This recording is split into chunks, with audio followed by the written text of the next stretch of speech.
আসসালামু আলাইকুম, সবাই কেমন আছেন? আশা করি সবাই খুবই ভালো আছেন।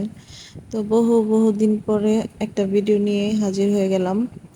তো আজকের ভিডিও জুড়ে থাকছে আমাদের ছোট্ট একটা ঘোরাঘুরির ব্লগ বাচ্চা কাচ্চা নিয়ে। তো সাথেই থাকুন।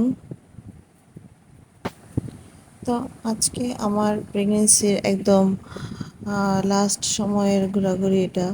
লাস্ট ঘোরাঘুরি বলতে পারেন প্রেগনেন্সির শেষ সময়। এখন আসলে অনেক কিছুই খেতে ইচ্ছে করে, তো বহুদিন ধরে ইচ্ছে করতেছিল যে একটু ফুচকা খাবো, কিন্তু ওই সুযোগটা আর হয়ে উঠতেছে না।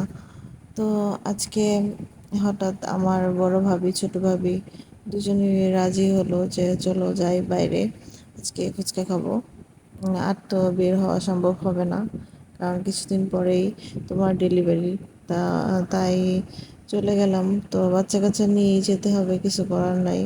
ওদেরকে ছাড়াও যাওয়া যাবে না, ওদেরকে রেখেও যাওয়া যাবে না। আর তাই ওদেরকে নিয়ে গেলাম, ওদেরও একটু ঘোরাঘুরি হবে। আর আমার মেয়ে তো মানে ঘুরতে খুবই পছন্দ করে, ও আগেই রেডি হয়ে বসে আছে।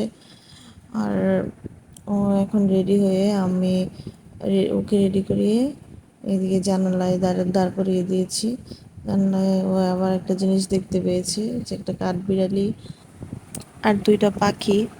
কাঠবিড়ালি পাখিগুলোকে তাড়া করছে। তো আমি একটা জিনিস খেয়াল করেছি যে আমার মেয়ে আসলে প্রকৃতির মধ্যে যে আমাদের পরিচিত যে প্রাণীগুলা পাখিগুলা পশু এগুলো রয়েছে, যেমন গরু, তারপর ছাগল, কুকুর, বিড়াল, পাখি, মানে ব্যাঙ, মানে আদার্স আর মশা মাছি, মানে এইগুলো নিয়ে ওর ইন্টারেস্ট বেশি। এগুলো দেখলে ও খুবই খুশি হয়। মানে খুবই খুশি হয়, ভয় পায় না। মাশাল্লাহ, আমার মেয়েকে সবাই মাশাল্লাহ বলে দিবেন। ও এখন আধো আধো ভাষায় অনেক কথা বলতে শিখেছে।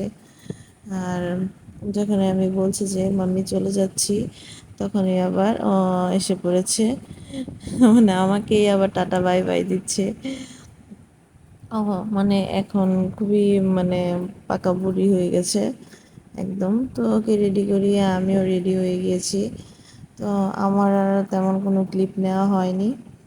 তো রাস্তায় আসলে আজকে খুবই জ্যাম ছিল, যার কারণে আমরা আর রাস্তার কোনো ক্লিপ বা বাহিরের কোনো ক্লিপ নেইনি। খুবই গরম ছিল, বাচ্চা কাচ্চা নিয়ে আসলে ওই মুহূর্তে মোবাইল বের করে ভিডিও করা পসিবল হয়নি। তো আমরা চলে আসলাম একটা রেস্টুরেন্টে। এখানে আমাদের আগে আসা হয়নি। রেস্টুরেন্টটা ছোটোখাটোর মধ্যে ভালোই ছিল, সুন্দর ছিমছাম পরিবেশ, সাজানো গোছানো ছিল, মোটামুটি ভালোই ছিল। বাচ্চারাও এনজয় করতেছিল। আসলে বাচ্চাদেরকে মাঝে মাঝে ঘুরতে নিয়ে আসলে ওদের মাইন্ড খুবই ফ্রেশ থাকে। আমার আসলে ইচ্ছে করে যে বাচ্চাদেরকে নিয়ে মাঝে মাঝে অ্যাটলিস্ট সপ্তাহে একদিন ওদেরকে নিয়ে বাইরে বের হই, কিন্তু পসিবল হয় না ওরকম। আর কিছুদিন পর ডেলিভারি ডেট, তো আরেকটা নতুন বেবি আসবে, সবাই আমার জন্য দোয়া করবেন। তখন তো মনে হয় না আর বের হতে পারবো। তো তাই ডেলিভারি বেবি হওয়ার আগে একদিন ঘুরে নিলাম। তো সবাই মিলে খুবই এনজয় করেছি। ভালো লেগেছিল আমাদের সব কিছুই, খাবার দাবার, রেস্টুরেন্টের পরিবেশ, ওদের সার্ভিস, সব কিছুই ভালো লেগেছিল। ওর বাচ্চারাও খুবই মজা করতেছিল। আসলে এটাই দেখতে খুবই ভালো লাগে আমার কাছে, যে বাচ্চারা একটু বাইরে গেলে যে কত খুশি হয়, এটা আসলে খুবই আনন্দ দেয় আমাকে। তো এই যে আমরা আসলে মেইনলি ফুচকা খেতে এসেছিলাম। তো আসলে ভয় পাচ্ছিলাম, মানে টেনশন হচ্ছিল যে এখানের ফুচকাটা কেমন হবে বা কি। কিন্তু আমরা সবসময় বাইরে ফুচকা খেয়ে থাকি, তো বাইরের ফুচকাগুলো মোটামুটি ভালোই লাগে। তো রেস্টুরেন্টে এসে এরকম ফুচকা খাওয়া হয়নি। আজকে এখানে এসে ফুচকা অর্ডার করলাম আমরা তিনজনই। তো এই যে আমি আমার মেয়ে তো মানে রেস্টুরেন্টের সব কিছু ওলটপালট করে দিতেছে। ও একবার ফুল ছিঁড়ে ফেলছে, একবার পানি থেকে মানে গাছগুলো উঠিয়ে ফেলছে, মানে ওকে রাখা প্রায় মুশকিল। সবচেয়ে দুষ্টু হচ্ছে আমার মেয়ে, মানে আমার ভাইয়ের দুইটা মেয়ে ছিল, ওদের থেকে বেশি দুষ্টু ও। তো ওকে আসলে আমার ভাবিরাই মেনটেন করতেছিল। আমার তেমন কোনো প্যারা নিতে হয়নি ওকে নিয়ে।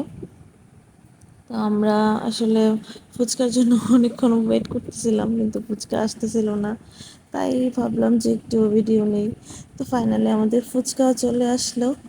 আমরা এই যে আমাদের ফুচকার লুকিংটা কিন্তু খুবই সুন্দর লাগছে, লোভনীয় লাগছে, আর খেতেও খুবই দারুণ লাগছিল। আর বাচ্চারা তো আসলে ফুচকা খেতে পারবে না, তাই ওদের জন্য চিকেন ফ্রাই অর্ডার করেছিলাম। তো ওরা চিকেন ফ্রাই খেয়েছে মজা করে। খাবারগুলো খুবই ভালো ছিল, আর আমাদের ঘোরাঘুরি খুব ভালো ছিল। আল্লাহ হাফেজ, সবাই ভালো থাকবেন।